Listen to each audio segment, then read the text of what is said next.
عنوان: جنگل کی موازنہ۔ ایک دفعہ کی بات ہے کہ ایک پرکیا اور زندہ جنگل میں مختلف جانور مکمل ہم آہنگی کے ساتھ رہتے تھے۔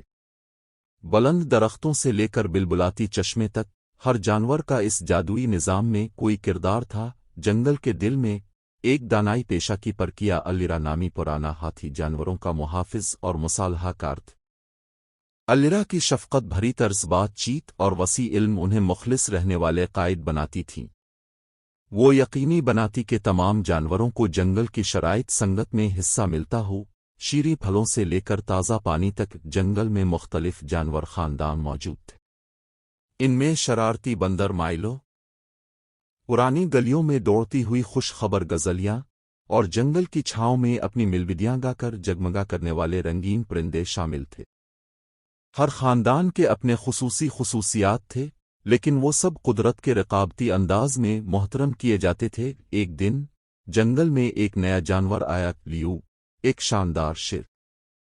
لیو اپنے پچھلے رہائش گاہ سے نکال دیے گئے تھے اور اب وہ اس شاداب جنگل کا مختصر کرنا چاہتے تھے۔ اس کے دہشتناک وجود اور شکاری ماہیت نے دیگر جانوروں میں خوف اور بے چینی پیدا کی۔ وہ ڈرتے تھے کہ ان کی امن کی زندگی میں خرابی کی شکل لے لے گا۔ الرا نے تمام جانوروں کو ان کے خدشات کے بارے میں بات چیت کے لیے بلانے پر آواز بلائی۔ وقت کی سانس لگی تھی جب لیو نے آگاہی دینے کے لیے قدم رکھا۔ انہوں نے اپنی صورتحال کی تشریح کی اور اپنی خواہش ظاہر کی کہ وہ امن کے ساتھ ہم کشی کرنا چاہتے ہیں۔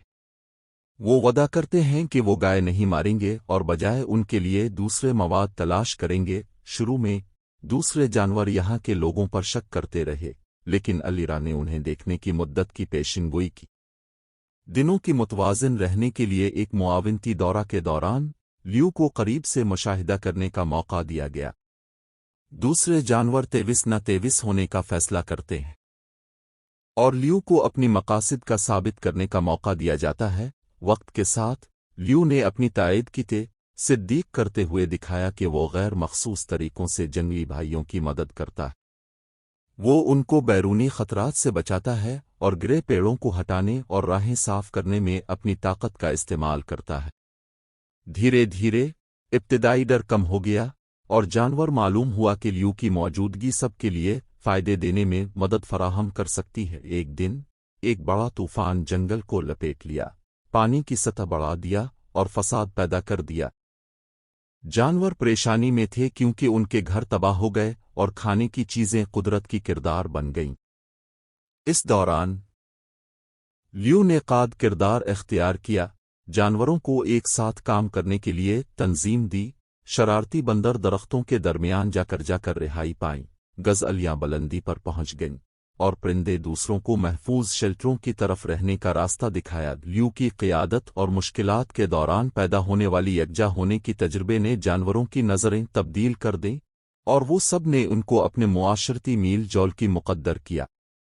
تجربے نے ان کو اور زیادہ قریب کر دیا، مختلف قسم کے جانوروں کے درمیان دھاتنے اور معاونت کا راستہ دکھایا جو مختلف قسم کے جانوروں کو طرفدار کر رہے تھے۔ وقت کے ساتھ جنگل کی کھیل گھنی، جہاں پہلے شک اور پریشانی تھی، اب بھروسہ اور یکجا ہونے کی نئی تشکیل کی طرف بڑھتا گیا۔